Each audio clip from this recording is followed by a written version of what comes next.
Assalamualaikum warahmatullahi wabarakatuh. Sahabat madrasah dimanapun Anda berada, semoga hari ini kita semuanya mendapatkan lindungan dan berkah dari Allah Subhanahu wa Ta'ala.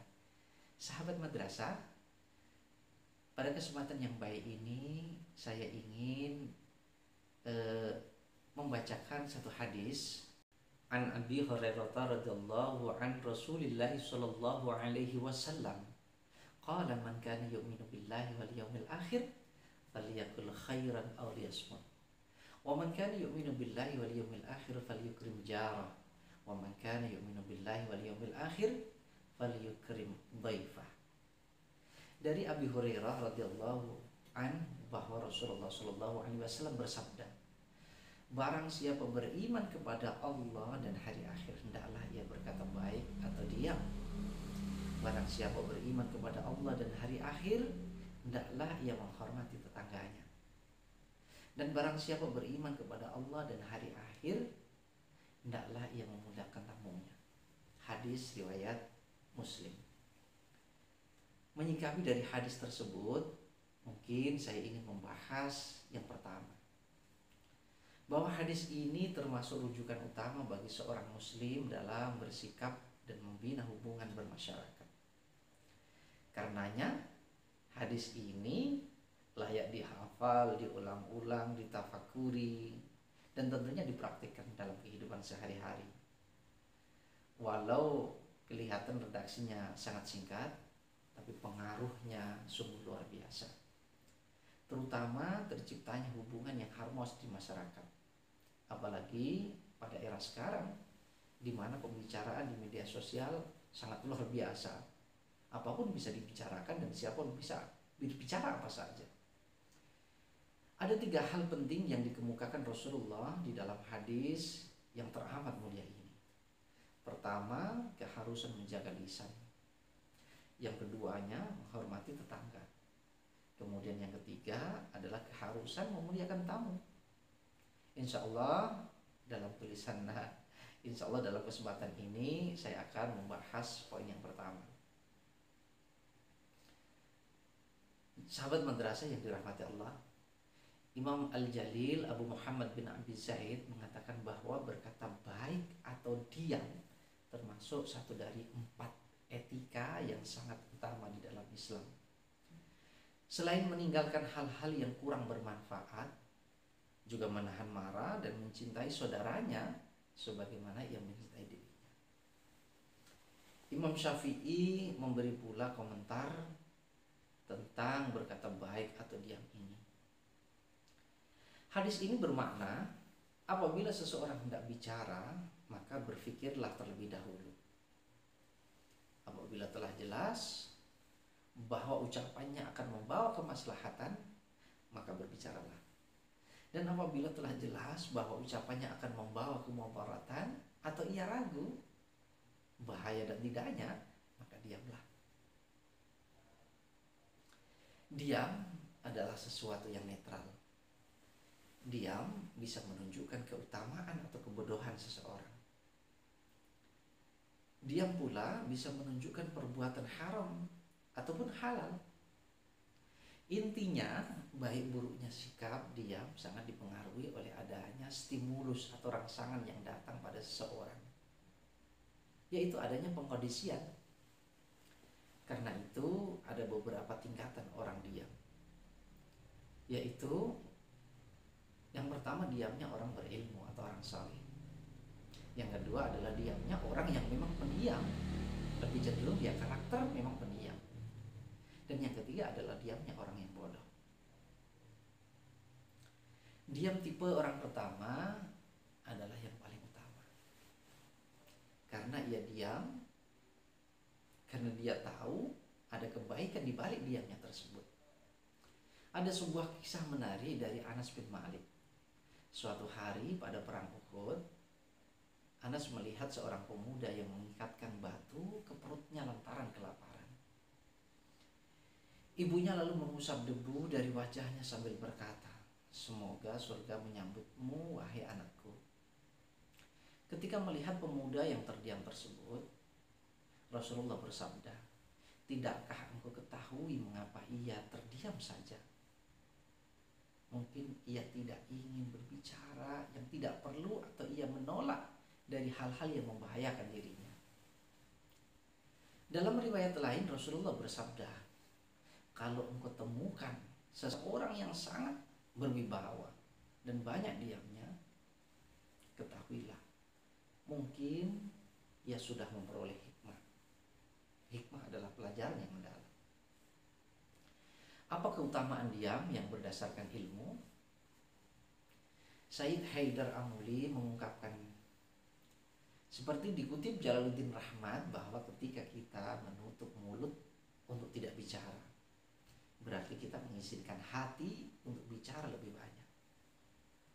Setiap manusia memiliki hati yang selalu mengajak kita untuk berbicara. Salah satu pembicaraan hati adalah mengecam perilaku-perilaku yang kurang baik. Hati bisa berbicara. Ketika mulut seseorang terlalu banyak bicara, ia tidak akan dapat mendengar suara hati nuraninya. Suara hatinya tersumbat oleh riuhnya suara-suara mulutnya sendiri. Bukankah mulut itu diciptakan hanya satu, sedangkan telinga itu diciptakan dua? Artinya memang mendengarkan lebih banyak dan berbicara itu lebih sedikit. Dengan diam, resiko tergelincir menjadi semakin kecil. Rasulullah SAW menyebutkan, barang siapa yang diam, dia pasti selamat. Disebutkan pula, diam itu kearifan, tetapi sangat sedikit orang yang mampu melakukannya. Sahabat madrasah dimanapun Anda berada, saat ini kita sedang berada di dunia di mana kita sudah lebih didominasi dengan interaksi secara virtual, interaksi di dunia maya. Ketika kita berbicara tentang media sosial yang ada di dunia maya, maka pembicaraannya sangat liar sekali. Siapapun bisa berbicara apapun kepada siapapun. Kalaupun negara mengatur dengan bentuk undang-undang tentang ITE, saya pikir itu tidak akan pernah cukup apabila manusianya tidak ada pengendalian diri untuk berbicara hal-hal yang manfaat dan hal-hal yang baik. Maka dari itu, tidak usah menunggu dijerat undang-undang. Marilah kita berbicara yang baik. Kalau tidak mampu berbicara yang baik, mungkin diam itu akan lebih baik. Karena memang sesuatu yang diucapkan ini menyulut ucapan-ucapan orang lain. Ucapan Nikita Mirzani contohnya akhir-akhir ini membawa reaksi yang luar biasa. Karena Nikita Mirzani berbicara tentang Habib Rizik. Yang dikatakan Habib Rizik adalah penjual obat. Saya tidak ikut campur terkait dengan konten itu, tetapi saya yakin sahabat madrasah saat ini sudah dipenuhi dengan pengetahuan yang baik. Mana yang harusnya kita pilah dan kita pilih untuk diadopsi sebagai pengetahuan, kemudian kita implementasikan dalam bentuk perbuatan, karena pada akhirnya kita yakin itu akan mendatangkan manfaat.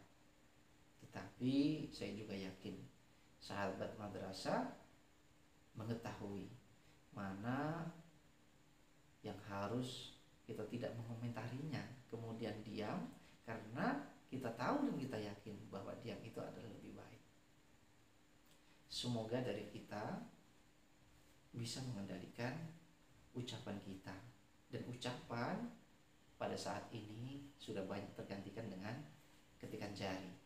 Ya sama sajalah, ucapan dengan ketikan itu memiliki makna yang sama dalam konteks ini ya. Maka dari itu sahabat madrasah, semoga saya yang menyampaikan ini belum tentu bisa lebih mengendalikan daripada Anda yang mendengarkan apa yang saya ucapkan. Tetapi saya ingin mengajak, marilah kita merenungi apa yang sudah diperintahkan oleh Nabi kita Muhammad SAW. Semoga di di setiap ucapan kita, tindakan kita, dan apa yang kita renungi dalam hati kita, betul-betul dengan niatan kita ingin melakukan sesuatu yang baik, sesuatu yang bermanfaat, dengan contoh yang pasti benarnya, yaitu kita menyontoh kepada apa yang dilakukan, dipikirkan, dan didiamkan oleh baginda Nabi Muhammad SAW, karena beliau adalah satu-satunya qudwah yang dijamin kebenarannya. Untuk itu semestinya contoh kita itu adalah Rasulullah. Lalu apa gunanya guru, kiai?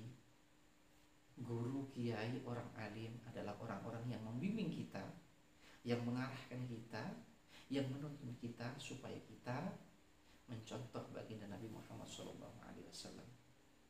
Sekian sahabat madrasah, semoga ini bisa menjadi pembelajaran kepada kita semuanya, utamanya kepada Nikita Mirzani yang komennya menjadi trending hari ini.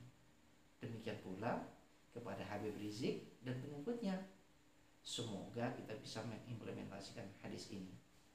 Sekian, salam madrasah, madrasah hebat bermartabat. Assalamualaikum warahmatullahi wabarakatuh.